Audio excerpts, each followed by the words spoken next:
안녕하세요, 여러분. 부자 오빠입니다. 주말 잘 보내고 계신가요? 저는 게으름 피우다가 이제서야 영상을 찍습니다.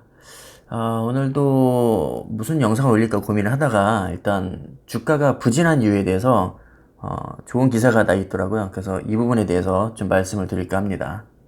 아마 많은 분들이 의아해 하실 겁니다. 분명히 실적 잘 나왔는데 왜 주가는 거꾸로 갈까? 2분기 매출이 63조가 나왔는데 이건 전년 동기 대비 19% 좋게 나온 것이었고요. 영업이익은 12조 5천억이 나왔는데 놀라지 마세요. 전년 동기 대비 53%가 좋게 나왔습니다. 아무리 기대치가 높다곤 하지만 전년 동기 대비 50% 이상이나 좋게 나왔는데도 주가가 빠졌다. 좀 너무하다는 생각이 듭니다.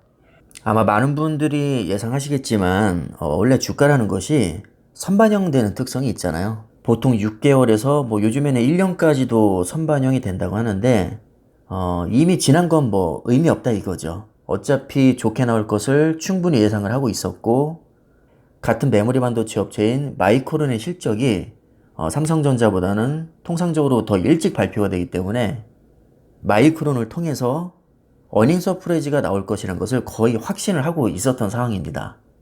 그래서 이미 지난 것은 뭐 관심 없고 앞으로 그래서 돈을 얼마나 잘 벌 거냐 여기에 관심이 쏠려 있는데 3분기 예상 전망치를 보면 영업이익이 15조를 돌파할 것이다 이런 전망이 또 이미 나왔단 말입니다. 자, 그렇다면 전문가의 주장대로 주가가 선반영되는 특성이 있다면 다음 분기에 실적이 더 좋게 나올 거니까 주가가 올라줄 만도 한데 현실은 힘없이 주저앉았죠. 저도 이 부분이 사실 조금 의아하긴 합니다. 자, 일단 내용을 보겠습니다. 지금 전문가들이 예상하기로는 하반기 서버용 D램 시장이 둔화될 수 있기 때문에 주가 하락에 영향을 미쳤다고 보고 있습니다. 2분기 이후에 메모리 반도체 시장을 이끌 것으로 기대됐던 서버용 D램 수요가 하반기부터는 예상치를 하회할 것이라는 것이죠. D램에도 사실 종류가 여러 가지가 있거든요. 서버용 D램이 있고 PC용 D램이 있고 노트북용 D램이 있고 스마트폰에 주로 탑재되는 모바일용 D램이 있습니다. 물론 다 중요하지만 특히 이 중에서 서버 D램이 굉장히 중요하다고 할 수 있는데 왜냐하면 기본 덩치 자체가 워낙에 크기 때문입니다. 서버 D램을 주로 어디서 사갈까요? 아마존, 마이크로소프트, 구글, 바이두, 텐센트, IBM, 기타 등등 그 이름만 들어도 그냥 존재감이 뿜뿜 나오는 엄청난 대기업들이 다 싹쓸이 해가고 있습니다. 특히 아마존 웹서비스는 세계 최대의 규모를 자랑하죠. 한 몇 년 전에 이슈가 됐던 사건이 있었는데 삼성전자에서 납품했던 서버 D램이 뭐 불량이라면서 아마존에서 리콜을 요청했던 사건이 있었는데 이 리콜 규모가 뭐 8조 원대라는 말이 좀 많이 떠돌았었습니다. 물론 삼성에서는 고객사 정보는 밝힐 수 없다면서 뭐 공식적으로 인정을 하진 않았지만 이런 대기업 간의 서버 D램 거래를 할 때는 기본 단위가 그냥 조 단위라고 생각을 하시면 됩니다. 그만큼 실적이 지대한 영향을 주는 서버 D램 시장이 하반기 들어서 축소될 수 있다. 이런 전망이 나오니까 주가가 좀 하락하지 않았냐 이렇게 보는 것 같습니다. 그리고 또 하나 이슈가 있는데 미국 국방부에서 마이크로소프트와 계약했던 클라우드 사업 계약을 취소했다고 합니다. 이 마이크로소프트 역시 아마존 못지않은 엄청난 고객 중 하나인데 아무래도 국방부와 계약이 취소됐으니까 서버 D램 발주량이 좀 대폭 감소했을 겁니다.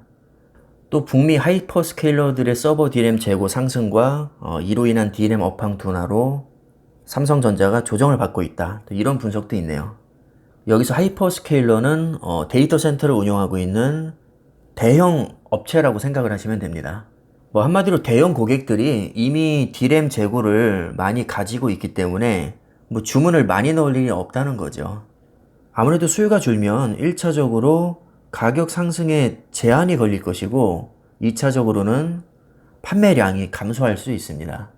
자, 그래서 2분기 실적이 좋게 나온 것은 사실이지만 이미 충분히 예상을 하고 있었고 일종의 뭐 단물 빠진 호재이기 때문에 주가에는 영향이 없었다고 보시면 되고요. 이미 지난 일보다는 그래서 앞으로 돈을 얼마나 잘 벌 건데 여기에 관심이 있는데 영업이익 15조라는 호실적이 예상됨에도 불구하고 일부 뭐 서버 D램이나 파운드에 대한 불확실성으로 주가를 끌어올리지 못했다고 보면 될 것 같습니다. 사실 이것도 어떻게 보면 결과적으로 주가가 빠졌으니까 좀 갖다 붙였다고 보시면 됩니다. 만약에 주가 올랐잖아요. 그럼 뭐 3분기 업황에 대한 기대감으로 주가가 상승했다. 이렇게 얘기를 했을 겁니다. 그리고 올해 영업이익이 50조를 돌파할 거란 얘기가 많거든요. 그럼 3, 4분기에도 실적이 좋게 나온다는 얘기인데 그럼 6개월을 선반영한다고 했을 때 주가가 올라야 정상입니다. 원래 세상이 그렇잖아요. 결과가 중요한 것이고 그 결과에 따라서 이유는 얼마든지 갖다 붙이기 나름입니다. 솔직한 얘기로 삼성전자 주가 왜 안 오르냐 이렇게 누군가 묻는다면 외국인이 아직 안 들어와서 이렇게 말하는 게 가장 설득력이 있지 않나 저는 그렇게 생각이 듭니다. 자, 그래서 이제 시장의 관심은 뭐 실적이나 반도체 업황이 아니라 파운드리 증설과 대규모 인수합병 여기에 달려있다는 지적이 있습니다. 저도 이 부분에는 동의합니다. 지금 삼성전자 실적이요 9분기 연속으로 어닝 서프라이즈가 나왔습니다.